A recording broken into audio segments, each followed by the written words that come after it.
publisher of Minico Publishing, and we're delighted to have you in the audience today. This is one of several informative webinars planned for self-storage owners, operators, managers, investors, developers, and other industry professionals. The sponsor of today's webinar is Noah's Ark Development, a member of the Parham Group based in Bulverde, Texas. Our presenter is Michelle Diosky, Development Project Manager for Noah's Ark Development. Michelle conducts every market and site feasibility study and consultation undertaken by the company. Her expert knowledge in computer and internet research has enhanced the Parham Group's overall place in the market. Michelle holds a BBA in marketing from Texas A&M University. January 30th will mark the 30th anniversary of the Mini Storage Messenger, published by Minico Publishing. Messenger magazine provides the self-storage industry with in-depth news and information. Each issue offers cover stories and feature articles on the most timely industry topics and trends, while monthly columns are contributed by industry experts and accomplished business professionals to address a wide range of topics including security, facility operations, technology, legal issues, legislative updates, construction, and development. We also publish a variety of other self-storage data sources, such as the ones you see listed on your screen. For more information about these products, please visit ministoragemessenger.com. We invite you to submit questions today throughout the webinar. To do so, simply type your question in the question area and click Send. Depending on the question, we will answer it either privately or to the entire group. We'll try to answer as many questions as we can during the Q&A period at the end of the webinar. However, those that can't be answered due to time constraints will be answered by way of email after the webinar. This webinar is being recorded and will be available for viewing on demand from our archives at ministoragemessenger.com. Today's presentation should run about 45 minutes, with the remainder of the hour open to questions. And now I'd like to turn the presentation over to Michelle. Good morning, Michelle. Good morning, Poppy. Thank you so much. And as Poppy said, today we're going to be reviewing market analysis.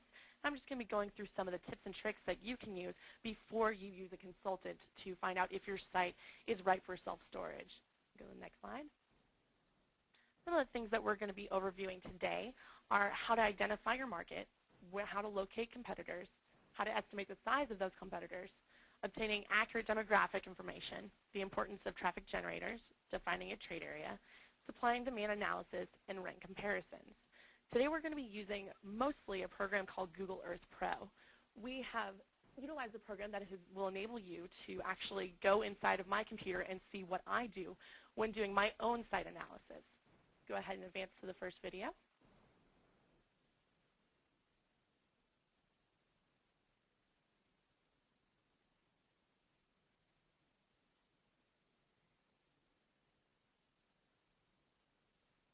Now here we're going to go ahead and go into Google Earth Pro. That's the version that we'll be using today. The benefit of using Google Earth Pro versus Google Earth, which is the free version, or Google Earth Plus, is that you are able to draw radiuses among many other features. The radius feature will be the most important one that we're talking about today.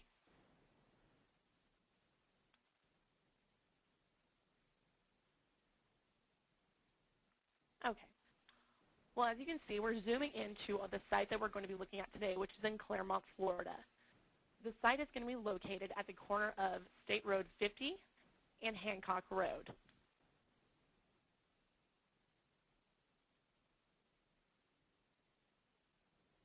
Now, the video may be having a little bit of lag time on your end, and that's purely because of the connections and the bandwidth that we've been working with, but you will see the eventual point. Now, as you can see, I have the potential site marked, and this is the site we're going to be working with all day today. Now, the first thing we're going to do, as you saw, I went up to the very top of the screen and clicked the ruler button. You can see the tabs labeled circle, and under the circled tab, you'll see a part marked radius. We're going to go into this on the next video. Go ahead and move to the next slide.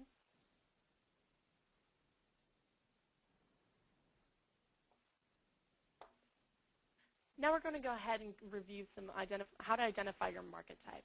There are 3 types of markets: primary market, secondary market, and a rural market. Next slide, please. Now within a primary market, this is going to be most of your metropolitan areas. An example of this would be the heart of Tempe, Arizona. You're going to go ahead and draw about a 1, 2, and 3 mile radius within that 3-mile radius, you should have about 100,000 people that live there. Now, because you're in the heart of a metropolitan area, people will not drive as far as they would if they were in a secondary or rural area. So you want to maintain about a 5-minute driving distance.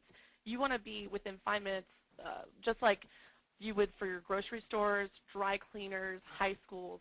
And most of everything will be done for those consumers within that 3-mile radius. Next slide, please. Your next type of market is a secondary market. Now this one would be, a good example would be the north side of San Antonio.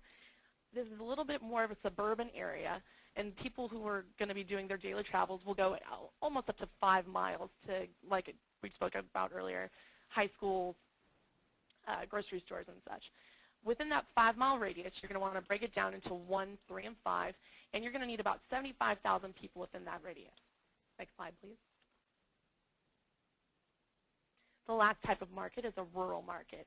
This you can divide. It does not have to be 7 miles. This is just a minimum.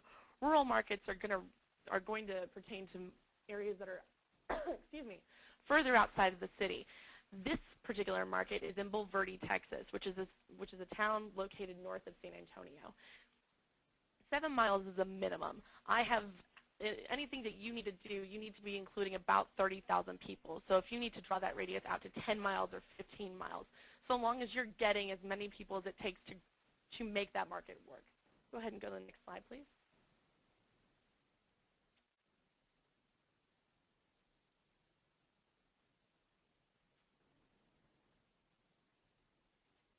Now we're going to go ahead and draw the radius. Like I said earlier, we're going to go up to the ruler bar and click the circle tab. As we draw our radius, you're going to be watching on the upper left corner where it says radius, and then next to that, miles. We're going to keep drawing until we hit about 5 miles. Claremont, Florida is a secondary market with a lot of suburbs. As you can see, it says 5 miles up, up on the left. Now I X'd out of the radius box because I wanted to be able to move everything around. When you stay in the radius box, if every time you click on the map, you will draw a new radius. Now, next slide, please.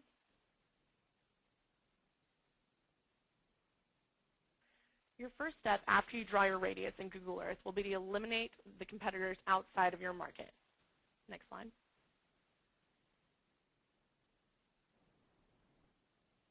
Now within Google Earth, we're going to go to Find Businesses and type in storage.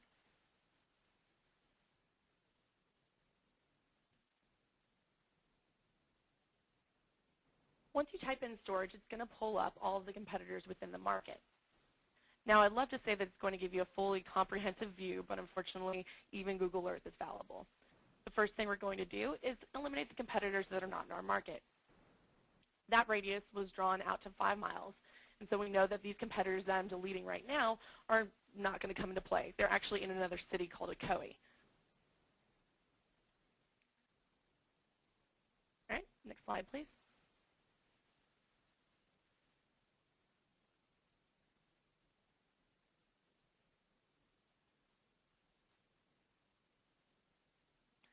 After you've eliminated the competitors that are outside of your market, you're going to want to cross-reference that information with other sources.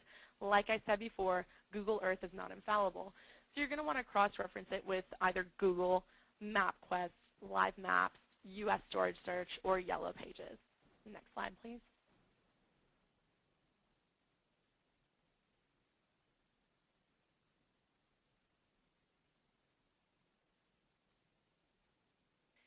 The first thing we're going to do is go to MapQuest, and we're going to put our site in that we have at Hancock Road and State Road 50 and find all of the competitors that MapQuest says within that are within 5 miles.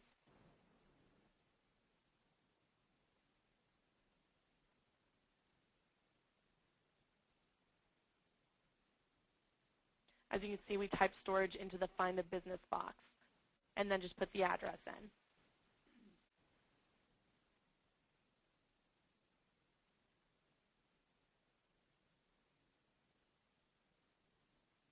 Now, I really prefer to use MapQuest to cross-reference because all of the information is grouped together very well, and it makes it very easy to reference back to it. So the first one we're going to look at is personal mini storage. I'm going to go ahead and highlight that intersection, and we're going to copy it and paste it in Google Earth. I'm going to the Fly To box, and just going to go ahead and paste that address.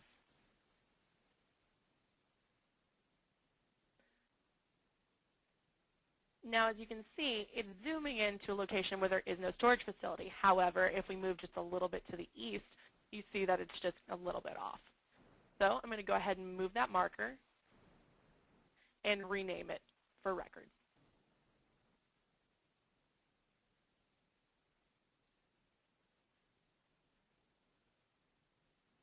Now, like I said, I enjoy using MapQuest because it groups the information quite well. Not only does it give you the address and the name, it also gives you the phone number. This is a very quick step that will save you some time later in order to prevent having to re-research the facilities. Right now, I'm just cutting and pasting the name of the facility up to the top box so that it shows next to the A marker that we put down earlier. As you can see, it's now labeled personal mini storage with the address in the box along with the phone number. Now later when I'm calling the competitors to check rents, I won't have to go back and look up the number. Go to the next slide, please. After you cross-reference your competitors, the next thing that you need to do is to double-check the locations to make sure that there are no duplicates or misplacements. As you saw previously, excuse me, when we tried to find the address on Google Earth, it placed the marker just about a quarter mile west of the actual facility. Go ahead and go to the next video.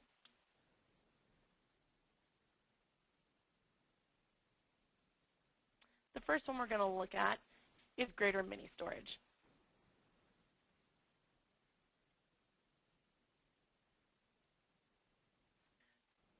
Now when we zoom in, you can see that there's, again, no facility there. So what I'm going to do is copy and paste the address. And I'm going to go into Maps Live, which is one of the other resources that I had mentioned earlier. Under Locations, I'm going to paste the address and find the site. Again, we're doing this because there was no aerial record of a storage facility in that location. As you can see now when we put it in, there is a facility. However, it does not look to be the same location. So what you're going to do is find the nearest cross street, which is Greater Hills Boulevard. And we're going to plug that back into Google Earth to see if we can find the actual location. So I type in Greater Hills Boulevard, Claremont, Florida, into the Fly To.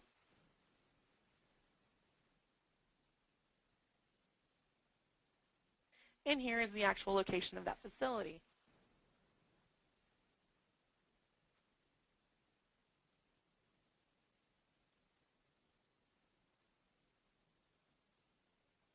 Okay. What I'm going to do next is I'm just going to move the old marker for Greater Mini down to the new, where we found the new location. Once the marker has been moved, we can check it against everything else to see if there are any duplicates.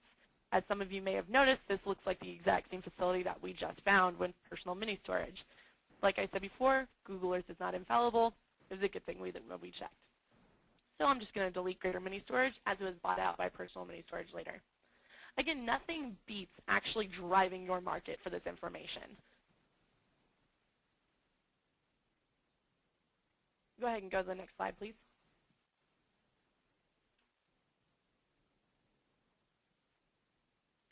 Now, the next thing that we're going to do is estimate the size of their competitors. This is the practice that has eluded most people when it comes to doing their own research. One of the most accurate methods to do this is to go to the county property appraiser's website. The following, the following image is a depiction of what one might look like. As you can see, under model code in the second column, you have two types of buildings listed, commercial and warehouse. The commercial is obviously the retail center, and the warehouse are the storage buildings. These are also marked, storage buildings are also marked by a 4800 code. Now, it won't always be 4820, it won't always be 4800, but generally there is the number 48, which which denotes a warehouse. Now, if you also look, you can find out what year the buildings were built and the gross square footage. As you can see, we have gross square footages of 19,000 square feet, 34,000 square feet, 16,000 square feet. All of this, once you add it up, will give you the total gross square footage of the building. Next slide, please. Now in this video, I'm going to go ahead and show you how to navigate through one of the property appraiser websites. Now this site in Claremont, Florida is located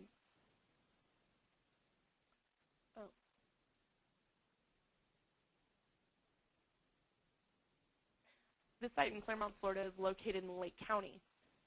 I'm going to go ahead and go to Google.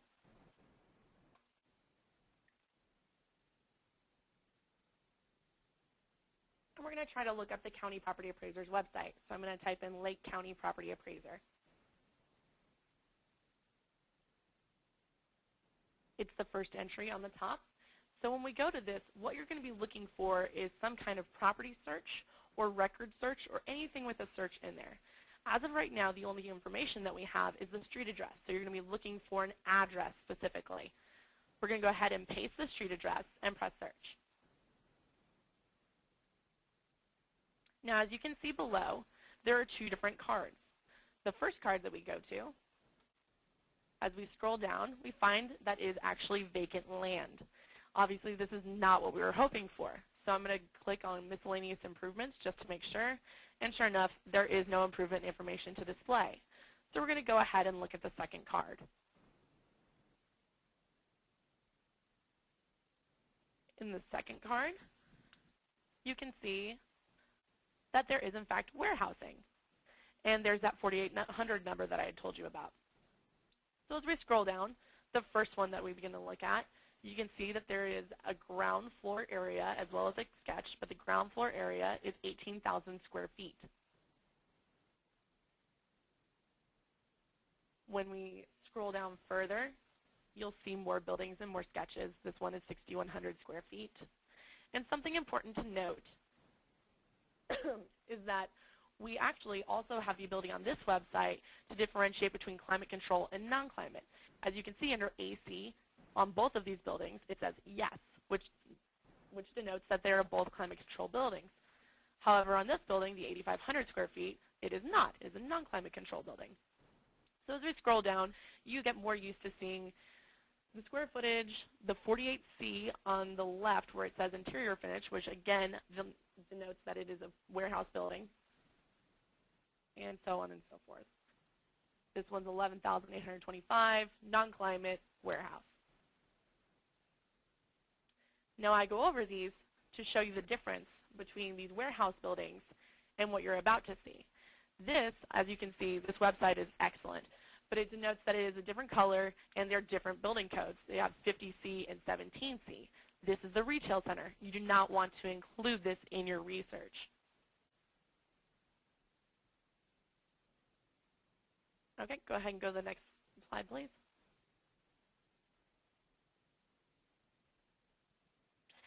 Now, a second reason that I love Google Earth Pro is that in addition to it letting you draw radiuses, it also allows you to draw polygons. This, I can't even tell you, when I deal with a property appraiser website that isn't as friendly as most, this has been invaluable. Before we go to the video, I'm going to go ahead and show you how to measure buildings on Google Earth Pro.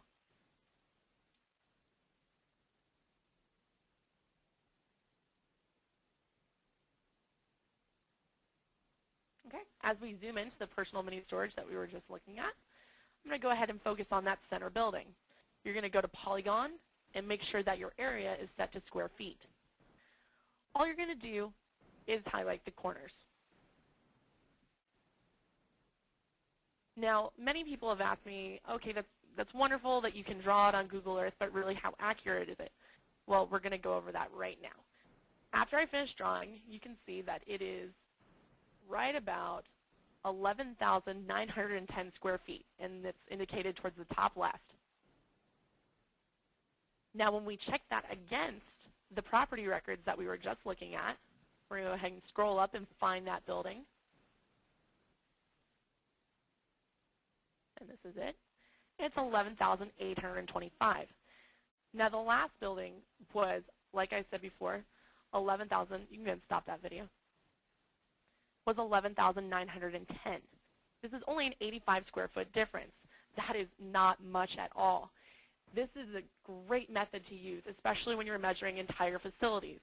So at most, you may be off 600 square feet, which is not much in the scheme of things, especially when you're trying to get an estimate of how much square footage your competitor has. Go ahead and go to the next slide. Okay, another method that you can use is the good old-fashioned method of actually going to the facility and counting the doors. Each door indicates about a 10-foot or 10-foot wide space, a full-size door. A mid-sized door indicates about a 5-foot wide space. So in the picture below, you can see that if we keep counting down the row, each of those indicates 10 feet. Another way to do this, so you don't have to actually leave your desk, is a bird's eye view. This is offered by Live Maps. We can go to the next video.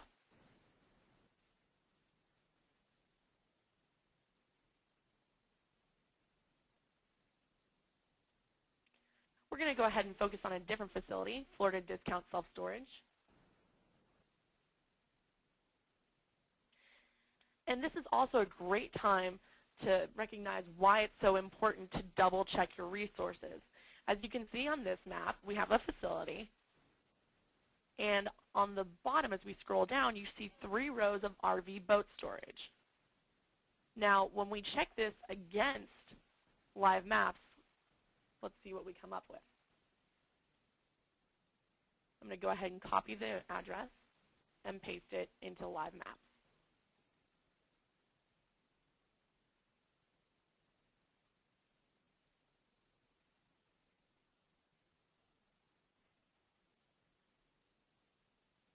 Okay, as we zoom in, we see once again that it didn't quite hit it on the money, but it's close. Now when you zoom in, you see the same facility, but where there once was 3 rows of RV boat storage, you now see 2 buildings. Again, this is why you should double check, especially if you're going off of your first view. As you can see back in Google Earth, those buildings are not present. Now going back into Live Maps, we're going to go ahead and turn on the bird's eye view. This is one of the most valuable things that I've found since my employment at the parent group. Here you have a bird's eye view where you can zoom in and actually count the doors if need be. Now as you can see, the buildings on the right are actually a little bit taller. This may be an indication of RV boat covering, but you can still count. You can see there's 1, 2, 3, 4, 5, 6, 7, 8, 9, 10, 11, 12, 13, 14, 15 doors in that short building. Now if we turn it to the east, you can see based on the building next to it that it's about 3 doors wide. Now what that means is for 15 doors times 10 is 150. Multiply that by 30, you have a 4,500 square foot building. It's not as accurate as the property appraiser site, but again, this is when you don't have the property appraiser site or Google Earth available to you. Now another thing to notice is that these pictures were actually taken when this facility was in construction. This is why I always double check with this site, because sometimes these aerials are more updated than Google Earth and sometimes vice versa. You can go ahead and go to the next slide.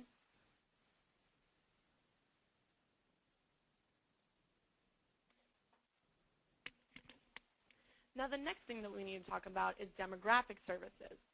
This is the most costly part of doing market analysis, but by far the most important.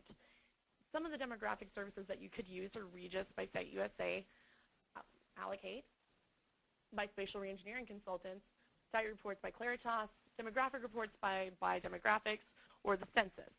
Next slide, please. Now, it's really important to denote that there is a vast, vast difference between census counts and postal counts. Now, postal counts aren't something that just everyone offers. They are something that, so far, I have found only unique to Sites USA, which Sites USA company using the Regis system. What a postal count is it actually goes in and finds out every single person at a mailing address. So every name that's receiving mail at a mailing address will be counted as a resident. The census counts, while we're nearing a time where those are going to be completely invaluable, over the last several years have ranged to be way off. As you can see below, if you read, the census 2,000 households are 474, and these are actually within 1, 3, and 5 mile radiuses.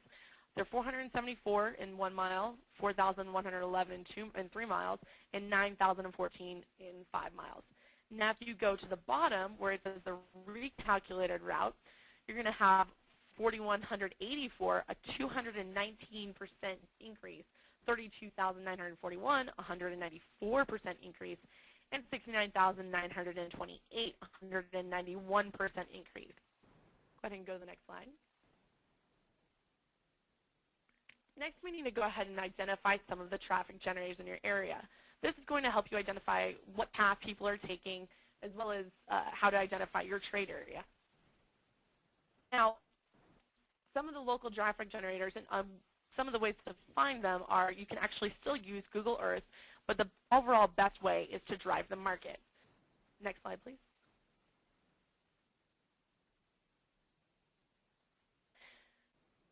Now you can see that in this video, I've gone ahead and I've replaced all of the facilities. I've given them all the correct square footages. So if we zoom in here, we find that Florida Discount was 105,000 square feet, Personal Mini was 80,000. And the way that I put those numbers in was just like when we were placing the facilities earlier manually. I typed it in next to the name after I had done the research. Now we're going to go ahead and scroll down to the layers category. And you'll see that on the left side. Now in the layers category, what we're going to be looking for, I'm going to take the storage off. What we're going to be looking for in the layers category are places of interest. When you expand the places of interest category, you can see that it's broken down into just about every major retailer you can think of, in addition to some hotspots around the city. The ones we're interested in will be grocery stores, pharmacies, shopping malls, major retail, and actually golf courses. The reason I like to highlight golf courses is because it's a great indicator of wealthier areas. Also, another big one to identify are hospitals. Now, the reason for that is a lot of hospitals will store their medical equipment in climate-controlled facilities. Now, as we zoom into our site, we can see that we've got quite a bit of retail all around us. We have some hospitals to the northwest, some pharmacies. Actually, we have a Walgreens right across the street from us. And then over to the east, we have more retail. And again, finding this retail is mainly so that you can identify where your consumers are going to be coming from. If they're going to choose, for instance, this Publix over a different market, but an H-E-B, a neighbor, or a Walmart. Depending on which facility they're going to choose to do their shopping will dictate which path they're going to take. Now, the reason that's important is that 85% of your consumers will be drive-by traffic. You need to be in their line of sight, which is why that intersection is so excellent. Also, a good thing to note, as I spoke about earlier, are high schools. As we kind of zoom through, go ahead and stop that video. Okay. We kind of zoomed through it pretty quick, but we zoomed in on a high school, which was actually located just to the southwest of us. All right, go ahead and go back to the slides.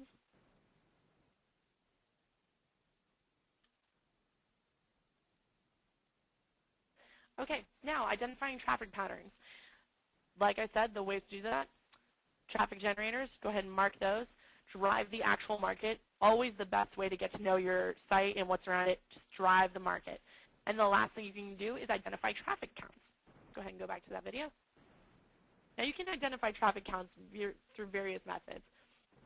Google Earth offers a traffic count service, as well as you can also go to your Department of Transportation website and see if they're offering traffic counts for the area.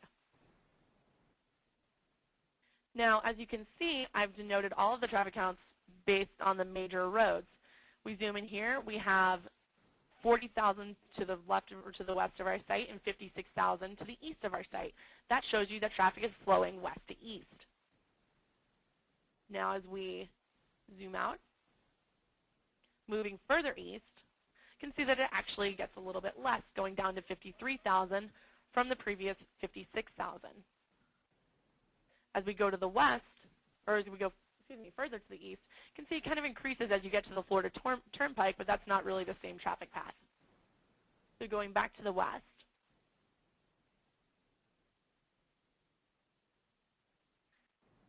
we can see that traffic is actually converging on that intersection. Most of it's traveling from north to south. As you can see, a huge jump between 26,000 and 34,000. But then again, you have it coming from south to north below that intersection. So basically what this is telling you is that traffic is converging all around your site. Obviously, this is the way that you want to place your site. So with this knowledge, we can actually begin to craft our trade area. Go to the next slide, please.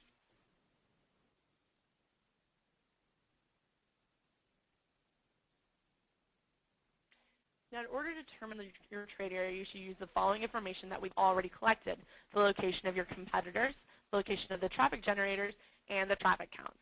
The end goal at all times with self-storage is to figure out why Mrs. Smith turns left or right out of her driveway. The reason for this is that, like I said earlier, which way she turns, which way her normal path takes her will actually dictate where she rents.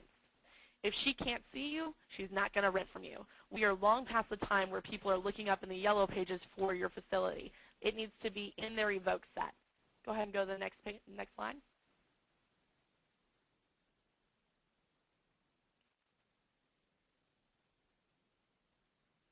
So now when we combine all of those elements, we have our traffic generators, our traffic counts, and our competitors.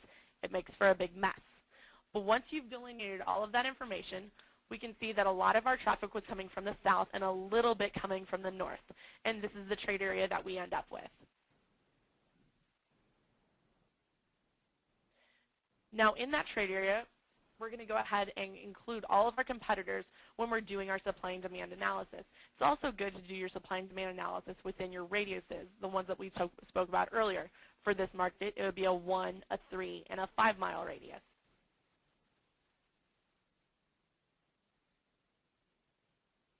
As you can see, we don't really have any competitors except for the one personal mini storage in our trade area.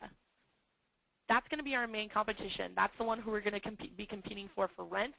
That's the one who we're going to be marketing, not against, but marketing for our competitors for. So as you can see, we're including a lot of the southern market. You can go ahead and go to the next slide.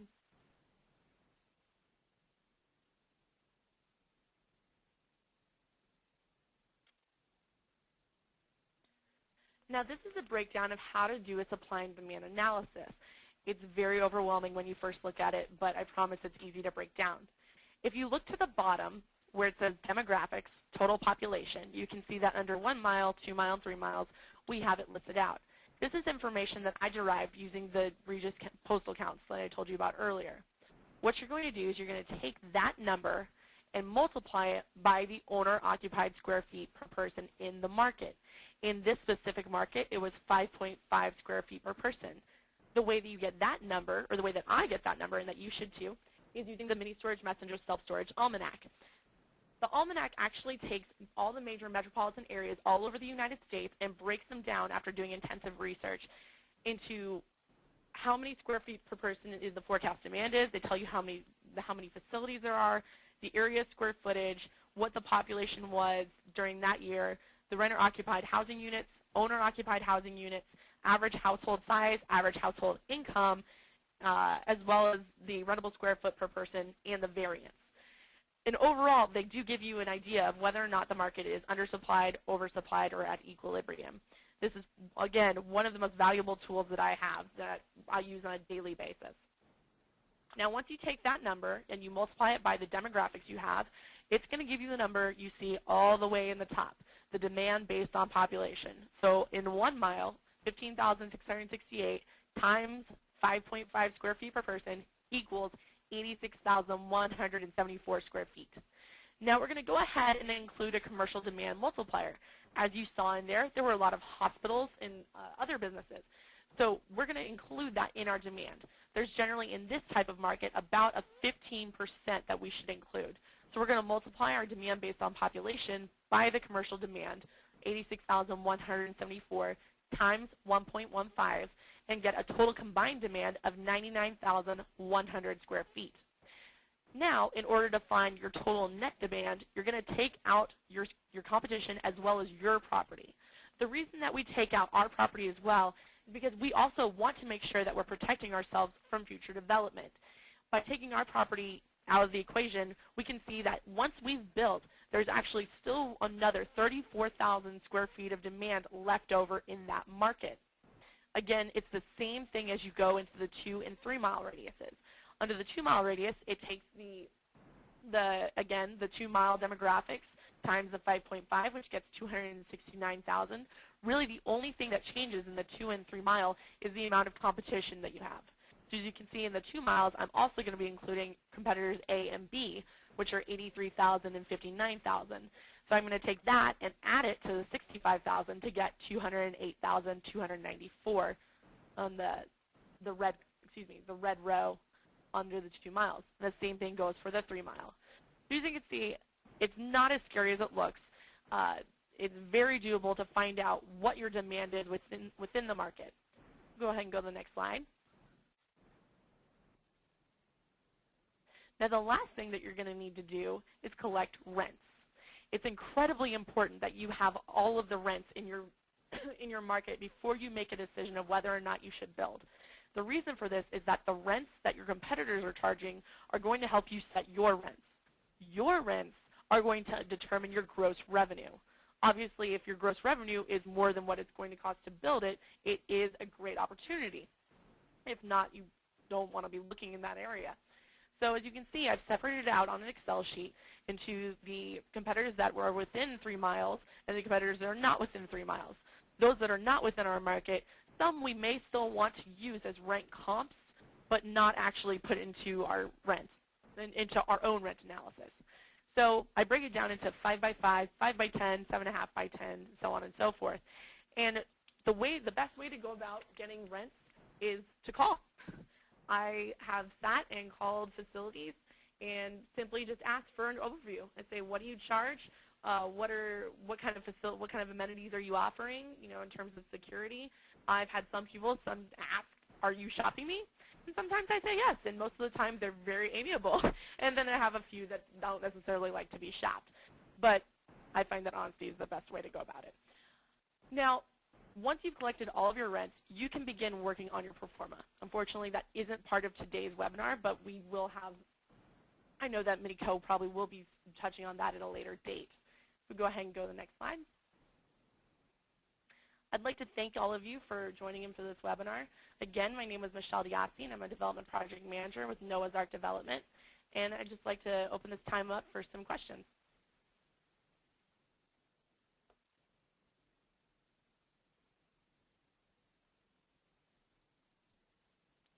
Okay, Michelle, we've had several questions come through throughout the presentation. One that we've seen several times is, what is the important difference between postal counts and census?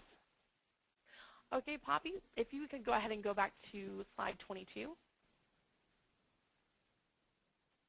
Oh, I'm sorry. Not slide 22, is it? There we go.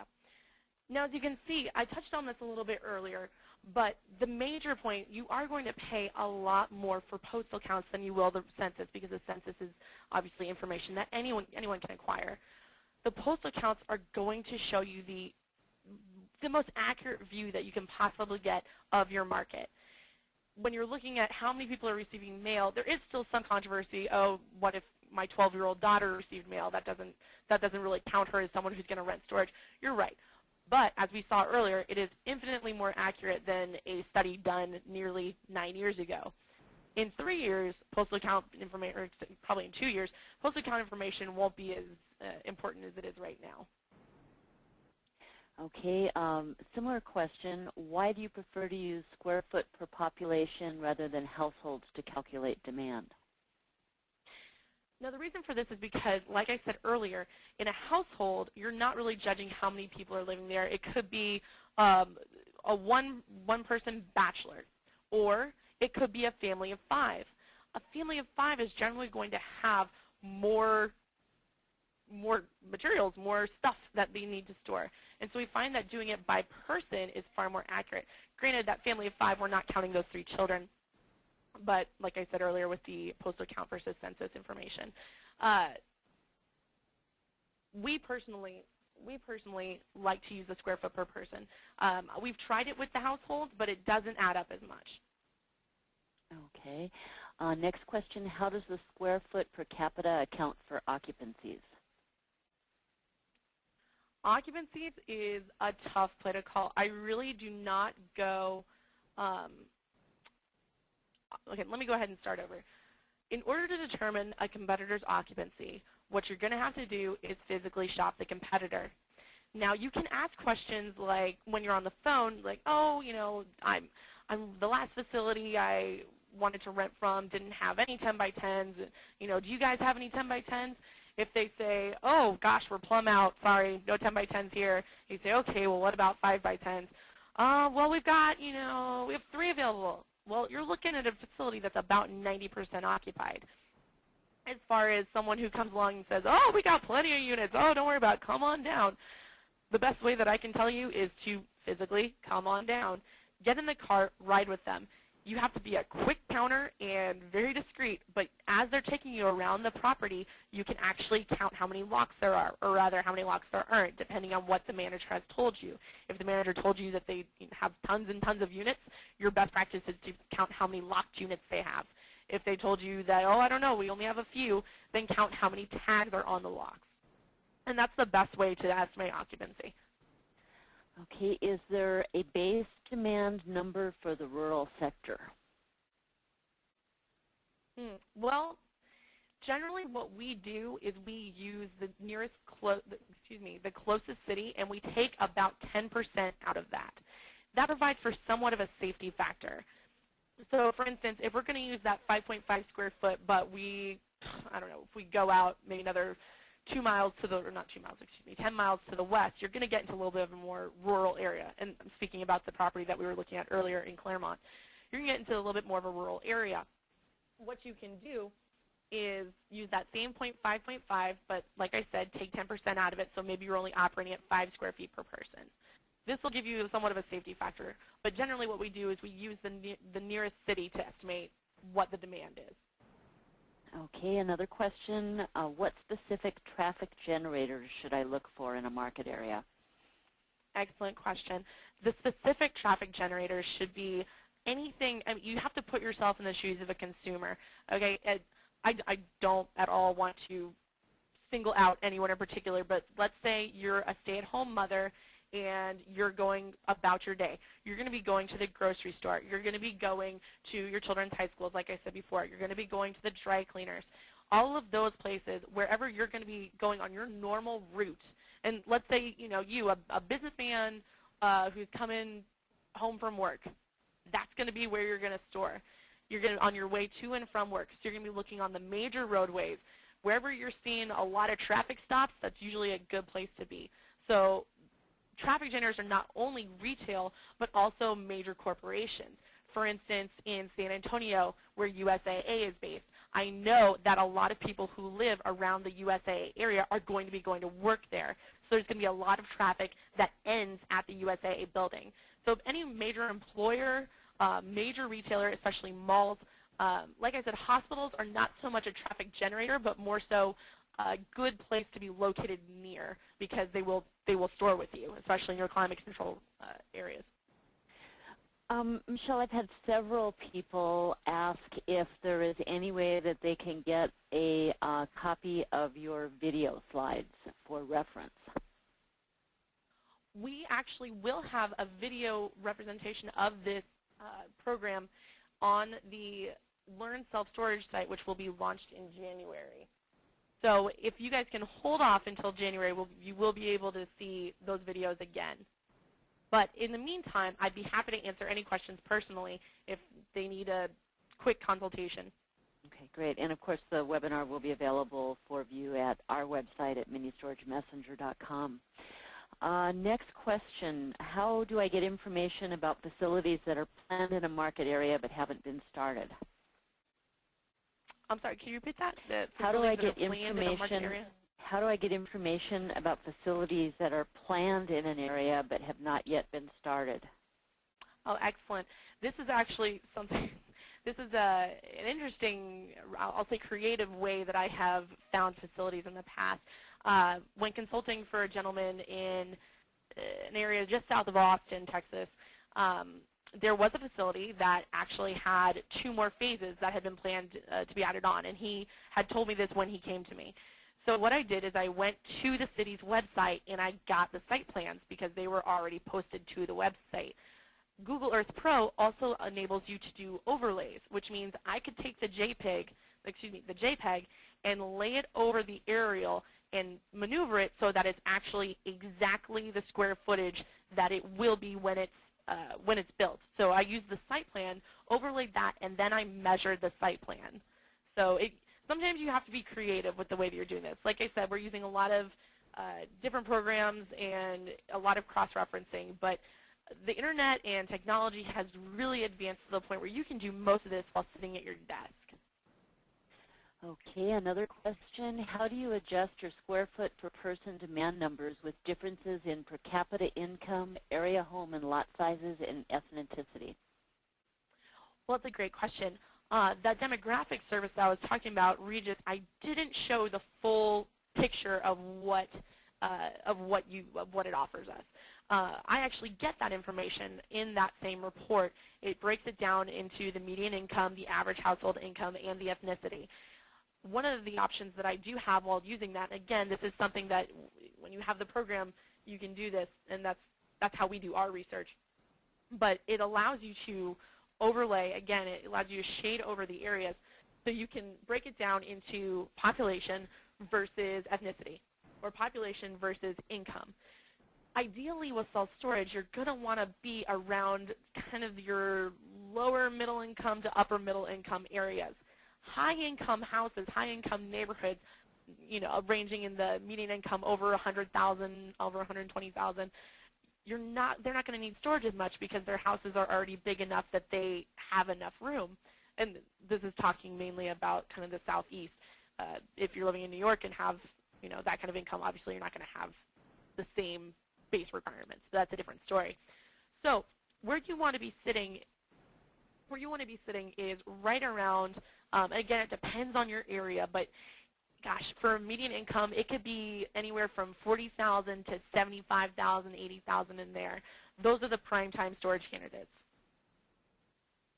Okay, another question. How do you estimate the commercial demand from local contractors and business people? The best way to do this is to just get in and drive your market. What you're looking for are people who have a need to store. You have to put yourself in the shoes of the consumer. Like I said before, hospitals are great. They're great for storage. They need to store their equipment in climate control. Other major office buildings will have a need to store a lot of records. There is no cut and dry way to get in there and say, okay, there's exactly this many businesses, and that so that I multiply that and divide it by this. You just have to get to know your market. You have to, if need be, go into the buildings, ask, do you have a reason to store? It's definitely not beneath you. The more research you can get on your market, the better off you'll be. Okay, here's a good question. Are postal counts public information? Postal counts are public information, kind of. They are public information by the post offices. However, having the postal count information and being able to apply it are two different things. Luckily, we, like I said earlier with Regis, have a program that allows us to use the postal count information within specific radiuses that we draw. We can draw the most intricate of trade areas, and it will still give us the postal count information for that exact trade area. So you can access postal count information. It's just a matter of you'll probably get it within a zip code and not within your specific market. And a zip code can range, if you're in a metropolitan area, you could have had, gosh, 9 different markets, 9 different 3-mile radiuses in a single zip code. And one that is on the far southeast corner could be completely different than one that's on the far northwest corner. An example of this would be Phoenix. Phoenix differs greatly from the east to the west. It's expanding so quickly that it's very hard to keep up with, which is why I've definitely used postal counts when I've been there. It's provided I forgot to mention this, postal counts are actually updated quarterly. So every quarter I get a new batch of postal counts, and that's why I believe it to be so much more accurate than the census. Okay, another question. That question. Another question, how do I know if I should have climate control in my facility? Again, this is something that is based on your market. Another great practice, look at your competitors. Now, just because your competitors don't have climate control doesn't necessarily mean that your market does not need it. If you go into a new market where there is no climate control, look around. Is it because all of the facilities are 30 years old? Or are you having new facilities being built where it's not necessarily needed as much? For instance, being up in Michigan, climate control is it's a new trend there. But before, 5 years ago, people weren't building it because their thought process was, well, it's already cold. Why do I need climate control? My stuff stays, just the way it should. So again, look at your market. If you do feel like there is a need for climate control, I would, again, use your best judgment, but also find a consultant. Ask them what they think. Everything is done on a market-by-market basis. So let's say you are in, I don't know, a rural market in Texas, and you think that there is just so much need for climate control there.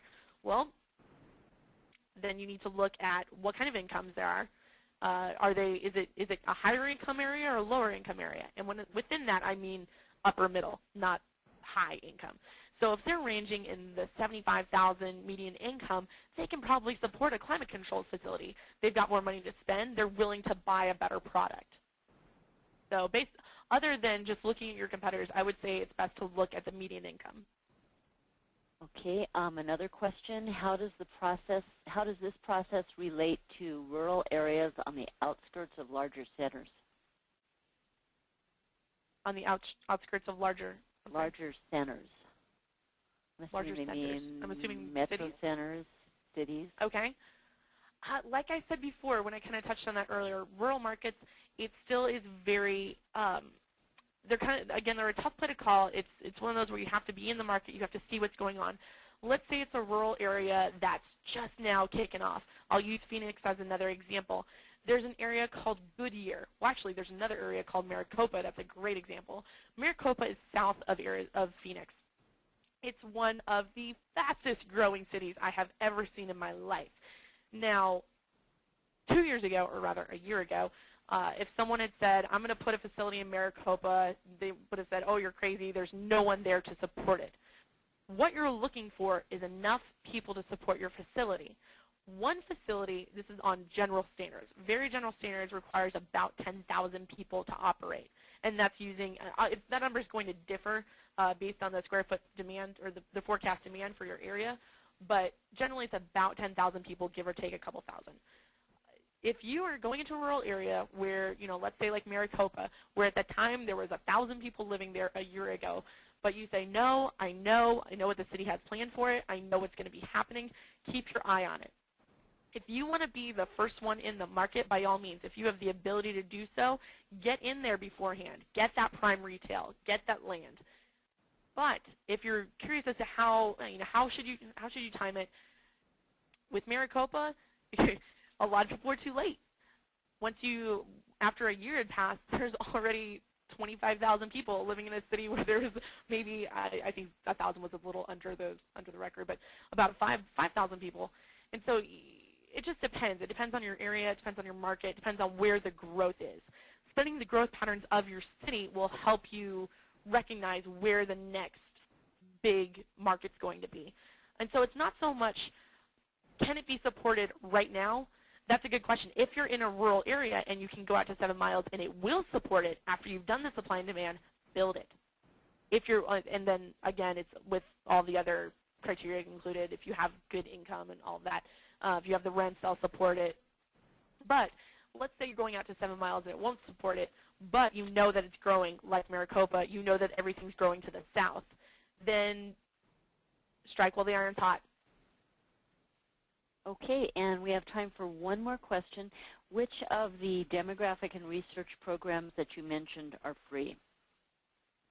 Okay, the demographic and research programs that I had mentioned, of those, the census. As far as and that's the demographic program. The census you can generally get for free. A lot of programs, what they'll do is they will provide you with, or not programs, what a lot of information centers will do is they'll provide you with the information for a zip code and not for a specific site. You need that information for the specific site. Your demographics can increase dramatically just a mile away to the east, west, north, or south. As far as which programs I use that are free, obviously all of the internet-based programs that you saw today were free. MapQuest, Live Maps, and those those web addresses, www.mapquest.com. Live Maps was maps.live.com. And then Google Earth, there is a free version of Google Earth, but like I said during the presentation, the radiuses and the ability to measure polygons, which the warehouses, that information is invaluable. Unfortunately, Google has placed a value to it, and it's $400 for Google Earth Pro. Google Earth Plus is $200, but does not give you those abilities. So, in summation, the ones that we had to pay for while using this were Google Earth Pro and Regis, the demographic services. Okay, wonderful. There are other questions that were asked, and Michelle will answer those privately once the webinar has ended. That concludes today's presentation, and we'd like to thank everyone for attending. We hope that this information was useful to you. For more information on the Param Group, you may call 888-980-8251. Within the next few days, you will be receiving an email that gives you a link to the archived presentation along with a special offer for the 2009 Self-Storage Almanac. Again, we thank you for attending and have a wonderful rest of the day.